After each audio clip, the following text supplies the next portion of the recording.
भयानक जादू टोनों में फंसी हुई एक छोटी सी बच्ची जिसकी कहानी आज आपके सामने लेकर आया हूँ। सैंडी बॉयड नामक एक लड़की के जीवन में घटी सच्ची घटना। खतरनाक जादू टोने में उसके पिता ने ही उसे फंसा कर रखा था। उसका पिता उसके साथ गलत काम करता था और एक गॉर्जियन स्पिरिट, एक दुष्ट आत्मा उसके पीछे पड़ी हुई थी। सैंडी नामक इस छोटी सी लड़की ने कैसे प्रभु यीशु मसीह को उद्धारकर्ता के रूप में ग्रहण किया, खतरनाक परिस्थितियों से वह निकली और कैसे मरते मरते मृत्यु की घाटियों के बीच में जीवित परमेश्वर प्रभु यीशु मसीह का शक्तिशाली हाथ उसे बचाने के लिए पहुंच गया। सैंडी एक छोटी सी लड़की जिसका परिवार कई पीढ़ियों से जादू टोना करता था। ये अभी अभी जादू टोना नहीं कर रहे थे, ये पीढ़ियों से जादू टोना करते आ रहे थे। और सैंडी का जो पिता था, जो उसका पापा था, वह भयानक नशेड़ी व्यक्ति था और अपनी ही बेटी के साथ, अपनी ही फूल सी मासूम बेटी के साथ यौन अत्याचार करता था, यौन दुर्व्यवहार करता था और उसके साथ गलत काम करता था। और इस प्रकार अपनी ही बेटी को सेक्सुअल रिचुअल्स में शामिल करके वह वास्तव में शैतान को प्रसन्न करने की कोशिश करता था, दुष्ट आत्माओं को प्रसन्न करने की कोशिश करता था, जिसकी पूजा उसके परिवार वाले कई पीढ़ियों से करते आ रहे थे। वास्तव में वह अपनी बेटी को एक रस्म के रूप में और एक बलिदान के रूप में शैतान को चढ़ाना चाहता था। जब भी सैंडी का पिता उसके साथ गलत काम करता था, वह मासूम लड़की आंखें बंद कर लेती थी और अपनी कल्पनाओं में एक फूलों के मैदान में चली जाती थी। वो फूलों के उस मैदान में दौड़ती, भागती और नाचती थी और सोचती थी कि यह कितना खूबसूरत है, लेकिन वह नहीं जानती थी कि उसका मन उस दर्द और तकलीफ और भयानक पीड़ा से बचने के लिए उसके साथ ऐसा कर रहा है। वास्तव में उसके जीवन की हकीकत बहुत ज्यादा खौफनाक थी और दर्दनाक थी। उसका पिता उसे नशे और ड्रग्स की डोज देता था और वह चाहता था कि उसकी बेटी उसकी गुलाम बनकर रहे। वह उसे कभी भी बाहर नहीं छोड़ता था। नशे और बुरी आत्माओं के प्रभाव से छोटी सैंडी का जीवन नरक से भी बदतर हो गया था। सैंडी कई बार अपने घर में उस दुष्ट आत्मा, जिसे वे लोग अपनी गॉर्जियन स्पिरिट कहते थे और जिसे वे लोग मिसेस कोरल के नाम से पुकारते थे, उसकी उपस्थिति को अक्सर महसूस करती थी। दुष्ट आत्मा की, भूत की, उस भयानक आत्मा की जिसे वे लोग मिसेस कोरल के नाम से पुकारते थे, उसकी भयानक और डरावनी उपस्थिति उसके आसपास रहती थी। वह इतना तो समझ गई थी कि यह जो मिसेस कोरल है वह उसे उसके खुद के पिता से, यानी सैंडी को उसके पिता से नहीं बचा रही है। और एक दिन 17 साल की उम्र में सैंडी घर से भाग गई क्योंकि वो थक गई थी अपने इस जीवन से और वह सड़कों पर जिंदगी गुजारने लगी। वहां पर इतने कठिन दौर उसने देखे बचपन से, जब उसके स्वयं के पिता ने ही उसके साथ यौन दुर्व्यवहार किया था, उसके साथ गलत काम किया था। उसके पास उम्मीद नहीं थी, इसलिए वह जा फंसी उस जाल में जहां पर वह वेश्यावृत्ति का काम करने लगी। अपना शरीर बेचकर वह अपनी रोटी कमाने लगी क्योंकि उसके पास कोई भी रास्ता नहीं बचा था। नशे से, बीमारी से, कमजोरियों से, दुष्टात्मा से ग्रस्त यह लड़की आने वाले 10 सालों तक भयानक त्रासदियों से गुजरी और उन त्रासदियों में 2 ऐसे विवाह उसने किए जो कि पूरी तरह से बिखर गए। उसका तलाक हो गया। दूसरे विवाह से उसे एक बेटी हुई और वह अपनी बेटी को कभी भी उस प्रकार के अंधकार में नहीं जाने देना चाहती थी जिस प्रकार के अंधेरे से वह गुजरी थी। और इसलिए उसने सोचा कि मैं कुछ भी करूंगी, अपनी बेटी को बचाऊंगी। सैंडी के पिता ने एक बार उसे ढूंढ लिया और उसे मजबूर किया कि वह वापस से उन जादू टोने की प्रथाओं में शामिल हो, क्योंकि उसे एक महिला, उसे एक लड़की की ज़रूरत है, अपनी ही बेटी को बलिदान करने की ज़रूरत है, एक यौन बलिदान के रूप में शैतान को चढ़ाने की ज़रूरत है, ऐसा उसने कहा। लेकिन उसकी बेटी अब बड़ी हो चुकी थी और वह वहां से भाग गई उसके पिता से। सैंडी अपने एक दूर की बहन के यहाँ जा पहुंची और वहां पर वह अपनी छोटी सी नन्ही बेटी के साथ रहने लगी। कुछ दिन वहां बीते ही थे तब कुछ ऐसा हुआ जिसने सैंडी को बहुत ज्यादा डरा दिया। उस दिन उसने अपने कमरे में उस डरावनी परछाई को महसूस किया, उस डरावने साये को देखा जिसे वे लोग मिसेस कोरल कहते थे, और उसे ऐसा लगा कि वह डरावना साया, वह दुष्ट आत्मा उससे कह रही है कि अब तुम्हारी बेटी की बारी है और उसे तुम्हें मुझे यौन बलिदान के रूप में चढ़ाना होगा। जादू टोने के लिए उसका इस्तेमाल करना जरूरी हो गया है। तुम अपनी बेटी को मुझे दे दो, वह मेरी है। सैंडी डर गई। सैंडी, जो कि अब लगभग 27-28 वर्ष की एक महिला है, वह डर गई, घबरा गई और उसे पता था कि उसकी बेटी की जान भी खतरे में है। उसे लगा कि अगर मैं अपना जीवन समाप्त कर दूंगी तो शायद मेरी बेटी बच जाए, और इसी उद्देश्य से उसने सोचा कि अगर मैं आत्महत्या कर लूं तो मेरी बेटी को कोई ना कोई गोद ले लेगा, कोई ना कोई अच्छा परिवार मिल जाएगा। यह सोचकर वह आत्महत्या करने के लिए चली गई, आगे बढ़ गई। वह अपनी कार लेकर एक सुनसान इलाके में ऊंचे पहाड़ियों पर पहुंच गई। वहां कार में बैठकर अपनी नस काटने को तैयार, पीछे कार के हिस्सों में किसी नुकीले धारदार हथियार को जो उसने रखा था ढूंढते हुए अचानक ही उसके हाथ में एक किताब लगी, और यह किताब कोई और किताब नहीं पर जीवते परमेश्वर का वचन, पवित्र बाइबल थी। जैसे ही उसके हाथ में बाइबल लगी, वह सोच में पड़ गई कि यह बाइबल मेरे कार में क्या कर रही है। यह गिडियंस की बाइबल थी। गिडियंस के बारे में भी मैं आपको आने वाले दिनों में बताऊंगा, इसलिए मेरे चैनल को सब्सक्राइब कर लीजिए और बेल आइकन को भी जरूर दबाइए।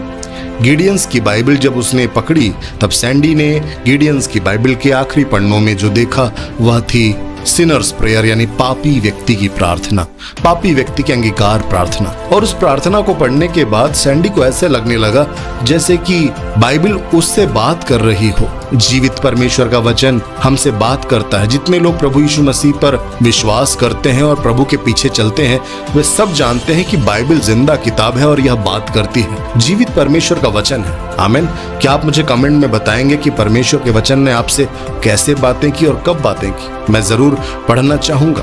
तो सैंडी जैसे ही वचन को पढ़ने लगी, उस सिनर्स प्रेयर को पढ़ने लगी, पापी व्यक्ति की अंगीकार प्रार्थना को पढ़ने लगी, उसने अपनी आत्मा में कुछ ऐसा महसूस किया जो उसने जीवन में कभी महसूस नहीं किया था। और उसने कहा कि प्रभु यीशु, सच में हे परमेश्वर, मैं पापी हूँ और मैंने बहुत बुरे बुरे काम किए हैं और मैं अपना जीवन आपको सौंपती हूँ। और उस पापी व्यक्ति के अंगीकार प्रार्थना, पापी के अंगीकार की जो प्रार्थना है, अंगीकार की प्रार्थना करने के बाद, प्रभु यीशु मसीह से प्रार्थना करने के बाद, उस सैंडी को जो कई वर्षों तक दुष्टात्मा के कब्जे में थी, अंधकार के कब्जे में थी, उसे ऐसा महसूस हुआ जैसे एक महान शांति ने उसे घेर लिया हो। उसके नशे करने की इच्छाएं समाप्त हो गई, उसके पाप करने की प्रवृत्ति अद्भुत रीति से हट गई, उसे स्वयं को मार डालने की इच्छा समाप्त हो गई और उसने कहा कि प्रभु यीशु मसीह ही जीवित परमेश्वर है। उसकी आंखों को परमेश्वर ने खोला और वह समझ गई कि प्रभु यीशु मसीह में मेरे लिए एक उम्मीद है। और वह आत्महत्या करने के लिए, जो शैतान उसे उकसा रहा था, वह आत्महत्या करने के प्रयास को छोड़ देती है और वापस आती है अपनी छोटी बेटी के पास। और वह देखती है जिस दृश्य को, उससे वह और भी ज्यादा घबरा जाती है और सोच में पड़ जाती है कि यह क्या हो रहा है। वास्तव में वह देखती है कि उसकी बेटी के कमरे में खिलौने उड़ रहे होते हैं और पंखा तेजी से घूम रहा होता है, और जो उसकी बेटी थी जिसका नाम ब्रियाना था, वह चिल्लाती है और वह कहती कि मम्मी, ये खिलौने मुझे काट रहे हैं। और सैंडी ने देखा कि उसकी बेटी की बाहों में भयानक निशान बने हुए हैं। वे निशान शैतान ने बनाए थे, उन दुष्टात्माओं ने बनाए थे, और वह समझ गई कि इन खिलौनों के द्वारा भी दुष्ट जो है उसकी बेटी पर वार करने की कोशिश कर रहा था। तब ब्रियाना के, उसकी बेटी के हाथों पर उसने वह निशान देखे और वह डर गई और उसने अपनी बेटी को अपनी गोद में लिया और कमरे के कोने में बैठ गई और रो रो कर प्रार्थना करने लगी। प्रभु यीशु मसीह से प्रार्थना करने लगी, अपने आप को और अपनी बेटी को प्रभु यीशु मसीह के हाथ में सौंप दिया। बुरी आत्माओं ने उनका पीछा नहीं छोड़ा, वे बार बार उन्हें अपने कब्जे में करने की कोशिश करते रही, लेकिन प्रार्थना और बाइबल के वचनों के साथ सैंडी ने और उसकी बेटी ने दुष्टात्माओं का मुकाबला किया। निकट भविष्य में ही सैंडी की मुलाकात परमेश्वर के एक जन स्कॉट से हुई, जो यीशु मसीह के रास्ते पर सैंडी को लेकर आ गए। परमेश्वर की ओर से उसके लिए भेजा गया एक उपहार था। उसके टूटे हुए जीवन को संवारने के लिए प्रभु का एक दास उसके जीवन में आया था, और परमेश्वर के उस दास ने सैंडी से विवाह किया, उसको सहारा दिया, और वह परमेश्वर का दास स्कॉट सैंडी और उसकी बेटी को एक नया जीवन आज दे चुका है और उन्हें प्रभु यीशु मसीह में मजबूत कर रहा है।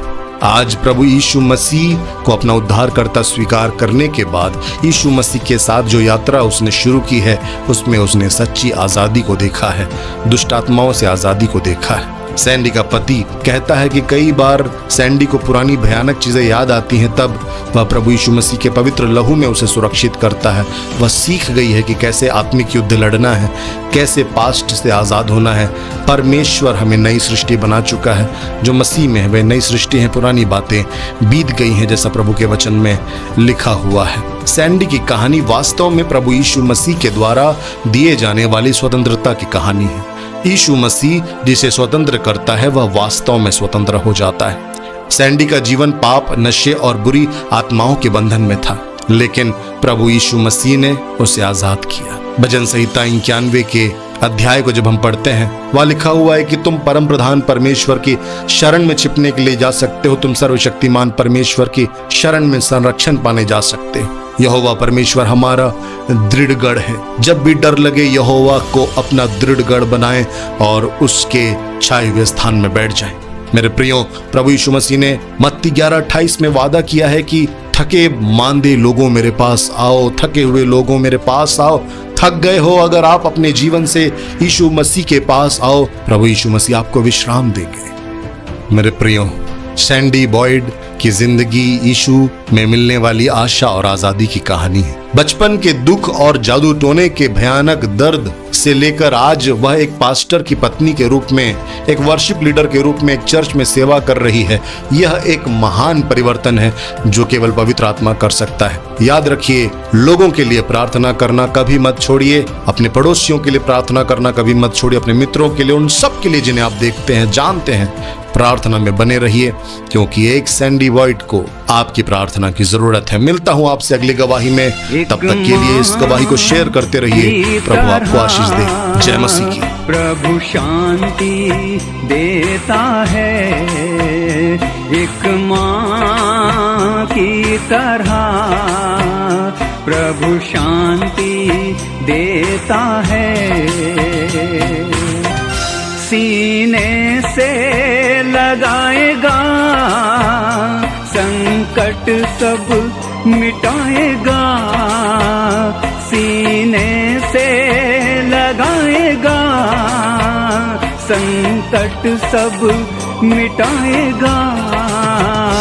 एक माँ की तरह प्रभु शांति देता है।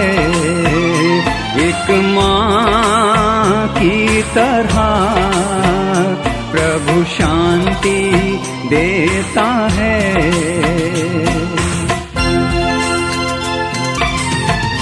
कभी ना छोड़ेगा, कभी ना त्यागेगा, कभी ना छोड़ेगा, कभी ना त्यागेगा।